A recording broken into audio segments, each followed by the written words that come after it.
Signal නැති පළාතකට ගියාම signal හොය හොය ගස් උඩ නගිනවද?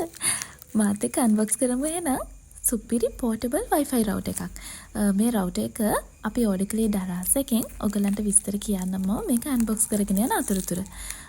මම හිතන්නේ මේක රුපියල් 6000ක් වගේ තමයි උනේ. ඇත්තටම මගේ හස්බන්ඩ් තමයි මේක ඕඩර් කළේ. ඔයගලන්ට අන්බොක්සින් වීඩියෝ එකක් මම අරගෙන ආවට. මේක රීචාර්ජබල්. එහෙම තමයි තිබුණේ. අපි බලමු ඇතුලේ කොහොමද පැක් කරලා තියෙන්නේ. ඒ විස්තර අපි ඉතින් කාලෙකට සැරයක් ගමේ එන්නේ. එතකොට මේ පැත්තට චුට්ටක් සිග්නල් ප්‍රශ්නයක් තියෙනවා. අපි පාවිච්චි කරන සිම් වර්ගෙට මේ සිග්නල් ටිකක් වැඩ කරන්නේ නැහැ. ඒ නිසා තමයි අපි මේක ඕඩර් කළේ.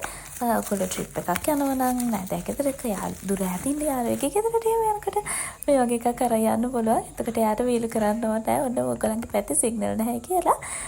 මෙන්න මේ විදිහට තමයි බොක්ස් එක තියෙන්නේ. හරි ලස්සනයි. හරි හුරුබුහුටි චුටි පැක් එකක් විදිහට තමයි එන්නේ. මෙන්න මේ විදිහට පාවිච්චි කරන හැටි අපිට ඔක්කොම තියෙනවා. ඒ හින්දා චුට්ටක් බය වෙන දෙයක් නැහැ. සැකයක් ඇති කරගන්න දෙයක් නැහැ.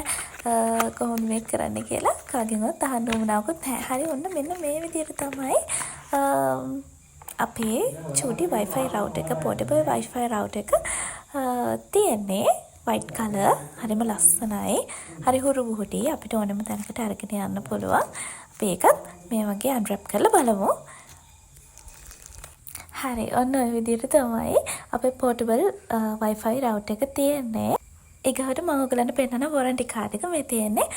මාස 6කට වග කියනවා කියලා ඒගොල්ලෝ අපිට දීපු warranty card එක. SIM එකක් දාලා active කරපුවාම මෙන්න මේ විදිහට තමයි තියෙන්නේ. හරි ළමයි. එහෙනම් මම subscribe කරගෙන යන්න. Bye.